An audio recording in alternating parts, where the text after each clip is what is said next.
आप देख रहे हैं सिटी न्यूज झारखंड।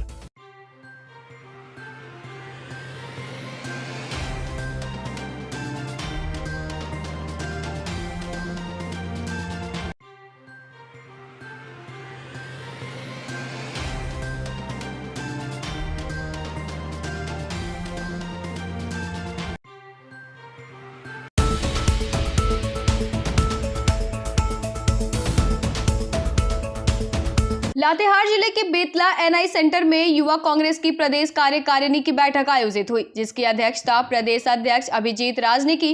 बैठक में प्रदेश के युवा कांग्रेस पदाधिकारी शामिल हुए, जहां संगठन को और मजबूत करने की चर्चा हुई। बैठक के बाद केचकी संगम में वनभोज कार्यक्रम आयोजित किया गया, जिसमें मुख्य अतिथि मणिका विधायक रामचंद्र सिंह मौजूद रहे। उन्होंने युवाओं को जमीनी स्तर पर कांग्रेस को मजबूत करने का आह्वान किया। कार्यक्रम का संचालन युवा कांग्रेस प्रदेश अध्यक्ष आफ्ताब आलम ने किया और समापन युवा जिला अध्यक्ष अमित ने किया।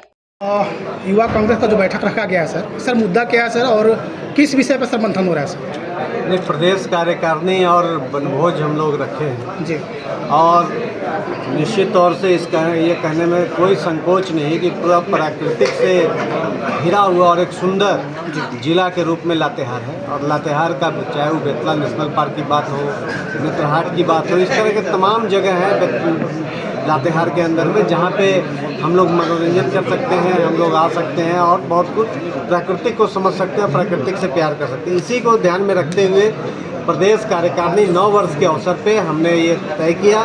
माननीय विधायक जी रामचंद्र जी से आग्रह किया और हम चूँकि उनके पुत्र विजय बहादुर जी भी हमारे प्रदेश के पदाधिकारी हैं, तो उन्होंने भी कहा कि यहाँ पर एक प्रदेश कार्यकारिणी किया जाए। तो सभी साथियों को लाके हम लोगों ने यहाँ वनभोज और प्रदेश कार्यकारिणी किया है। और प्रदेश कार्यकारिणी का यही लक्ष्य है कि आने वाला समय में संगठन को कैसे मजबूती किया जाए। अभी नगर निकाय चुनाव है, उसको लेके भी हमारी क्या तैयारी है, कैसे हम शहरों में चुनाव जीते। चूँकि शहर के अंदर में जिस तरीक़ा से धर्म का अफीम भाजपा के द्वारा पिलाने का प्रयास रहता है, उस नशा को कैसे ख़त्म किया जाए, धर्म से ज़्यादा कैसे रोजगार से लोगों को जोड़ा जाए, उन सभी बिंदु और मुद्दों के ऊपर हम चर्चा परिचर्चा आज बेतला नेशनल पार्क के इस ऑडिटोरियम के अंदर कर रहे हैं। सर झारखंड में अबुआ 2.0 राज स्टार्ट हो चुका है और सर अभी इस चीज़ को लोग बड़ा ये आकर्षित हो रहा है मैया समान योजना के तहत। तो क्या झारखंड युवा कांग्रेस के द्वारा, क्योंकि अभी गठबंधन की सरकार है, तो सवाल आपसे ही पूछना लाजमी है कि क्या जो अभी मैया समान योजना चल रहा है वो क्या कंटिन्यू चलते रहेगा या कुछ उसमें बीच में स्टॉपेज हो जाएगा? क्योंकि एक सच्चाई भी है कि प्रत्येक 15 तारीख को मैया समान योजना खाता में ट्रांसफर होता था, लेकिन जब से 2500 रुपया का ये हुआ है तब से ये डिले हो रहा है सर। तो सर चूँकि गठबंधन में है और दूसरी बात है सर कि आप युवा का प्रदेश अध्यक्ष है सर, तो सर इसका जवाब सर आपसे चाहेंगे कि सबसे पहले जब मनरेगा योजना आया था जी मनमोहन सिंह जी के टाइम, तो सबसे पहला प्रश्न उठाने वाले माननीय मोदी जी थे, जिन्होंने कहा था देश का सबसे बर्बाद योजना है, यह ऐसा योजना है जो देश का अर्थव्यवस्था को ख़त्म कर देगा। लेकिन बाद में राष्ट्रीय अंतर्राष्ट्रीय स्तर पे दुनिया ने माना कि जो सबसे बेहतर योजना है वो मनरेगा योजना है, और जो 150 दिन का कार्यकाल था इसको फिर 200 दिन का किया गया और आज मोदी जी भी उसको कंटिन्यू कर रहे हैं। तो कहीं ना कहीं वो जन कल्याणकारी योजना था जो काम के बदले दाम था और लोगों को रोजगार की गारंटी थी। अब रहा बात कि वर्तमान में मैया योजना का क्या होगा, तो आप समझिए कि 1,36,000 करोड़ रुपया सेंट्रल गवर्नमेंट दबा के रखा हुआ है। सेंट्रल गवर्नमेंट चाहता ही नहीं है कि यहाँ के लोगों को, यहाँ की सरकार, अबुआ सरकार यहाँ के लोगों को सम्मान दे, यहाँ के लोगों को रोजगार दे।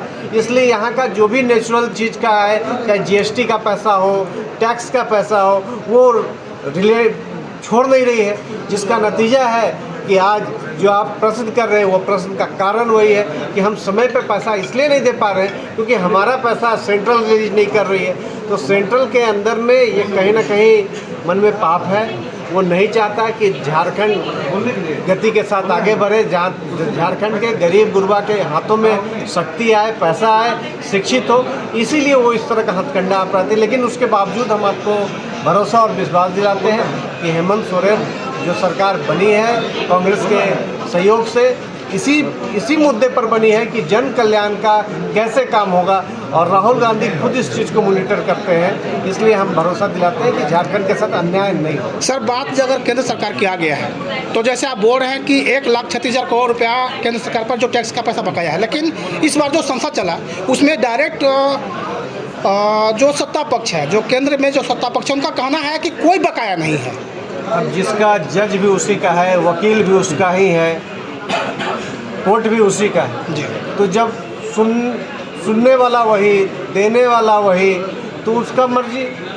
तो राम राज चला रहा, और राम राज कैसा चल रहा आप सब लोग देख रहे हैं। तो यही तो राम राज है कि कोयला हमारा और अंधेरा में झारखंड, टैक्स का पैसा देना नहीं है, जीएसटी का पैसा देना नहीं है, और देने के नाम पे कि आप मेरे से कर्ज लीजिए, तो हम अपना ही पैसा कर्ज लें।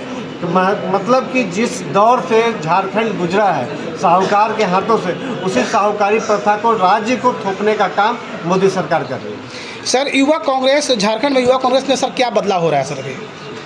युवा कांग्रेस के अंदर में संगठनात्मक रूप से हमेशा समय समय पर बदलाव होता रहता है, समय समय पे इसका चुनाव होता रहता है, और उसके माध्यम से नए नए पदाधिकारी आते रहते हैं, कार्यक्रम के माध्यम से आते रहते हैं। जो बेहतर युवा रहते हैं, जो बीच में भी आना चाहते हैं, तो उनको भी हम नीचे स्तर से काम के माध्यम से ऊपर लाने का प्रयास करते हैं। तो ये लगातार प्रक्रिया चलते रहती है।